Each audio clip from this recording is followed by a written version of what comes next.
అందరికీ జైభీం. అసలు విషయం ఏంటంటే ట్విట్టర్లో హరహర వీరమ్మలు బైకాట్ అని చెప్పేసి చాలా మంది పోస్టర్లు పెట్టారు. ఎవరంటే వైసీపీ నా కొడుకులు పెట్టింది ఈ పోస్టర్లంతా. ఆ విషయం మాకు తెలుసు. కాకపోతే మీరు సినిమా ఆపే గుద్దల్దమున్న మొగోళ్ళు మాత్రమే ఆ పోస్టర్లు పెట్టాలి, అలాంటి పోస్టులు పెట్టాలి. అర్థమైందా? బైకాట్ హరహర వీరమ్మలు అంటే దేనికి బైకాట్ చేయాలరా? మీ గుద్దేమైనా దెంగినమా?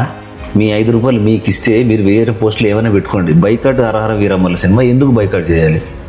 ఏ రీజన్తో బైకాట్ చేయాలి? ఫస్ట్ అది ముందు చెప్పి దొబ్బించుకుంటారు నా పడకల్లారా. 5 రూపాయలకు 10 రూపాయలకు పోస్టులు పెట్టే వ్యవహారాలు కాదు. పవన్ కళ్యాణ్ సినిమా అయినా, పవన్ కళ్యాణ్ ఫ్యాన్స్తో అయినా సరే అంత ఈజీగా ఉండదు బేటా. అర్థమైందా? రేపు సినిమా రిలీజ్ అయిందనుకో, పోస్టులు పెట్టే ప్రతి ఒక్క నా కొడుకు గుద్దరు నలిపేస్తామని చెప్తానా. అర్థమైందా? మీ జగన్మోహన్ నియోజకవర్గంలో ఫస్ట్ అక్కడ సినిమా రేపు రిలీజ్ చేస్తున్నాను. మీ గుద్దలు నమ్ముంటే పోయి జస్ట్ ఇమాజిన్ ఆ సినిమా నాకు టచ్ చేయండి, చూద్దాం. జస్ట్ టచ్ చేయండి, మీ ఊరికే వదిలేస్తాను, తగ్గల్లా పెట్టేస్తాం ఒక్కొక్కడిని. అర్థమైందా?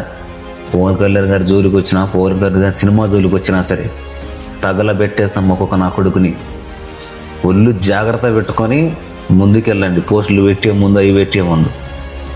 ఇంకోటి ఏంటంటే, ఈ పిచ్చి పుక్కు రివ్యూలు చూసి సినిమాకి వెళ్ళకండి. రివ్యూలో వాడికి నోటికి వచ్చిందల్లా మాట్లాడుతూనే ఉంటాడు. మీరు కరెక్ట్గా సినిమా చూసి మంచిగా ఉందా లేదనేది మాత్రమే చెప్పండి. జై హింద్.